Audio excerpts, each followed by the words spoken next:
Expo 2020 سے دیکھیں، میں پچھلے دنوں بھی ابھی جو ہے وہ بریفنگ لی میں نے ایکسپو کے حوالے سے، اور پاکستان پویلین بھی بن رہا ہے اور وہ 35,000 اسکوائر فٹ کا بن رہا ہے. سوری. اچھا میں نے 35 اسکوائر فٹ کا بن رہا ہے اور یہ بہت بڑی جگہ ہے. تو میں نے جب ان سے بات کی اس چیز کو، رزاق داؤد صاحب بھی آئے، انہوں نے پاکستان پویلین کے لیے ایسٹیمیٹ دیا تھا. تو یہ آپ کو میں ایک اور چیز بتا دوں، اس کا فیگر بتا دوں کہ پاکستان پویلین صرف $18 ملین میرے خیال میں، کہ پتہ نہیں یہ مجھے اب فیگر یاد نہیں آ رہا، اتنا اسپینڈ ہوا ہے یہ والا، اور ایک بہت بڑی اماؤنٹ ہے. اور انہوں نے بڑا اچھا ڈیجیٹل طریقے سے اس کو پریزنٹ کر رہے ہیں. تو یہ تو پاکستان کا ہے، اور آپ یہ اندازہ کریں کہ وہ جگہ پہ پوری دنیا کے، کیونکہ 200 تقریباً کنٹریز کے لوگ اس میں پارٹیسپیٹ کر رہے ہیں اس ایکسیبیشن میں. تو یہ ڈیفینیٹ پاکستان کیا پوری دنیا کے لیے، بزنس کے لیے ایک زبردست جو وہ ہب بنے گی. اس سے لوگوں کے کلچر کا بھی پتہ چلے گا، لوگوں کی ٹیکنالوجیز کا پتہ چلے گا، لوگوں کے بزنس کے ایک دوسرے سے چینج ہوگا. تو ڈیفینیٹ ایک کووڈ کے بعد اگر صحیح معنوں میں کہتا ہوں کہ اگر اس کو ایکسپو کو پراپر طریقے سے اٹینڈ کیا جائے گا تو یہ آپ کو بہت مثبت جو ہے پوری دنیا میں جو ہے اس وقت معاشی سٹرکچر بگڑے ہوئے ہیں، تو یہ معاشی سٹرکچر کو مضبوط کرنے کا سب سے گولڈن چانس ہے. اور ایکسپو کے لیے اگر پاکستان نے پارٹیسپیٹ کیا تو میں یہ سمجھتا ہوں کہ پاکستان میں بھی معاشی سٹرکچر کے لیے بہت بہتر اقدام ہو سکتے ہیں. جی بہت مہربانی جی، بہت شکریہ انصر صاحب، آپ نے بڑے اچھے طریقے سے بریف کیا.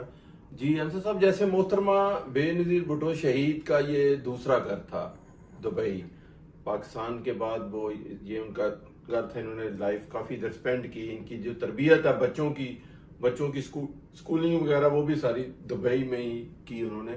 تو ماشاءاللہ ہمارے ینگ ہینڈسم اور دنیا کے سب سے پڑے ہوئے لیڈر جناب بلاول بھٹو زرداری صاحب ہیں، وہ اب انشاءاللہ پاکستان کی باغ دوڑ سنبھالیں گے اور پاکستان میں بڑے ایکٹیو ہیں، اور لوگوں کو انہوں نے ثابت کر دیا ہے کہ وہ ایک بہادر ماں کے اور بہادر نانا کے اور بہادر باپ کے وارث ہیں.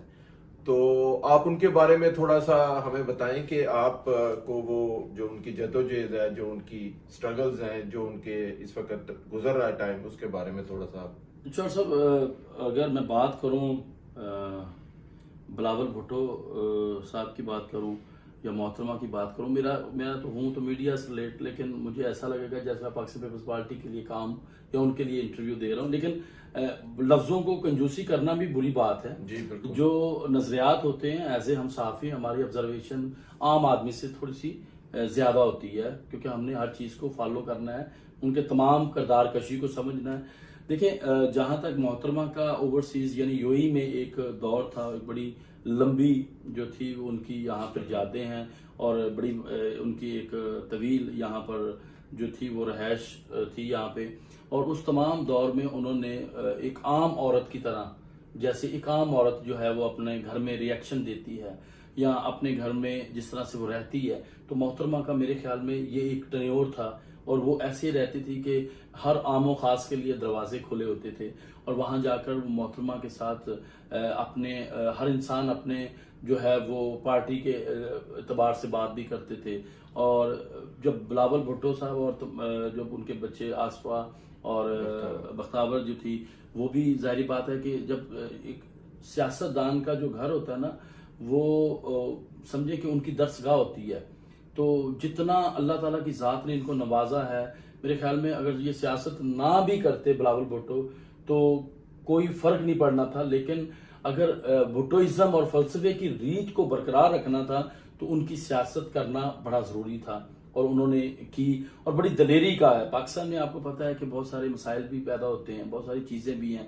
اب وہ یہاں پڑے ہوئے ہیں اور ان کا ایکسینٹ اور یہ وہ سب چیزیں ان میں ایڈجسٹ کرنا ہی یہ ایک بہت بڑا چیلنج ہے.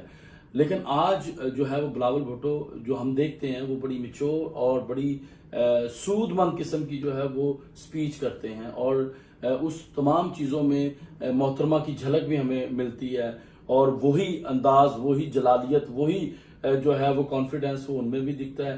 تو باقی دیکھیں آپ کے سامنے سیاست کا تو بازار گرم ہے، جس نے جو بہتر پرفارم کرنا ہے، لوگوں کے دلوں میں جتنا اچھا گھر کرنا ہے، تو وہ لوگ تو اس کو ویلکم کرتے ہیں، باہیں کھول کے ویلکم کرتے ہیں. ابھی کی حکومت کو بھی ویلکم کیا ہے. تو باقی پرفارمنس پہ چیزیں آتی ہیں، لوگ اتنے مطمئن اور بہتر رہتے ہیں، یہ وقت بتاتا ہوتا ہے.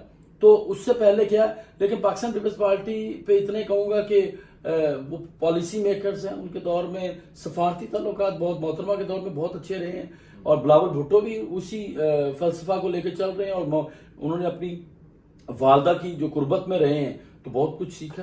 تو وہی ایکسنٹ، وہی سٹائل، ہم دعا کرتے ہیں کہ اگر ان کو چانس دے، اللہ تعالیٰ دے، تو وہ پاکستان کی خوشحالی کے لیے بہتر پرفارم کر سکیں. جی بہت مہربانی انصر اکرم صاحب، بڑا اچھا لگا آپ سے بیٹھ کے، گپ شپ ہوئی. آپ ماشاءاللہ ایک بڑی اسمائلی قسم کی شخصیت ہیں. اللہ تعالیٰ آپ کی یہ اسمائل، آپ کا بزنس، آپ کا کاروبار، آپ کی پاکستان کے لیے خدمت جو کر رہے ہیں وہ جاری رکھے. بہت مہربانی، شکریہ. اور یہاں پر میں آخر میں جو ایک میسج ہے، کیونکہ جو ہوسٹ ہوتا ہے وہ آخری میسج ضرور لیتا ہے، وہ یہ ہے کہ میں ایک چھوٹا سا انسان ہوں، اور پاکستان کے پرچم کے لیے میں اوورسیز میں، دیار خیر میں جو ہے وہ بہت ایفرٹ کرتا ہوں. یہاں پر یو ای میں 220 سے زائد جو ہے وہ کنٹریز کے لوگ ہیں، اور میں اپنے آپ کو ایک پاکستان کا ایمبیسڈر سمجھتا ہوں. اور میری فرسٹ پیورٹی ہے کہ میں اپنے پاکستان کے پرچم کو دنیا کے تمام پرچموں میں بہتر طریقے سے انٹروڈیوس کرواؤں، اپنے پاکستان کے کلچر کو، اپنے پاکستانی نیشن کو دوسری قوموں کے ساتھ ایک بہتر کوآرڈینیشن پیدا کروں. یہ میرا ایک ہی ویژن ہے، سوچ ہے، اور میں یہ سمجھتا ہوں کہ ہر انسان کو یہ کوشش کرنی چاہیے. تو اللہ تعالیٰ کی ذات میرے پاکستان اور اس کے پرچم کو ہمیشہ بلند، اور پاکستان کی قوم کو ہمیشہ آباد رکھے. بڑی مہربانی انصر Thank you صاحب. so much. انشاءاللہ پھر Thank you آپ سے so much. ملاقات Thank you ہوگی. so بڑی much. مہربانی. Thank you.